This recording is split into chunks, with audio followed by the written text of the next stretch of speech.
15 লক্ষ খালি মেয়ে ছেলে হাজি বিবি থাকে, তার মধ্যে 5 লাখ খালি বুড়ি থাকে, আর 10 লক্ষ হাজি বিবি ইন্দোনেশিয়া, মালয়েশিয়া, কুয়েত, কাতার, ইরান, জর্ডান, লেবানন, মিশর, এই দেশগুলোর সব যুবতী বিটি ছেলেরা হজ করতে যায়।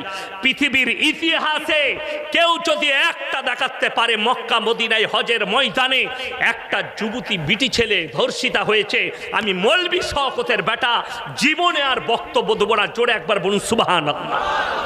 এটার নাম ইসলাম। কেন? আরবের ভূমিতে কেউ যদি ধর্ষণ করে রাস্তার মধ্যেখানে বস করিয়ে তার মুন্ডু ছেদ করে দাও, এটা ইসলামের কানুন। কেউ যদি পরকিয়া করে, ছেলে মেয়ে যদি বিবাহিত হয়, অর্ধেকটা পুঁতে পাথর মেরে হত্যা করে দাও, যদি মুন্ডু ছেদ করে দাও।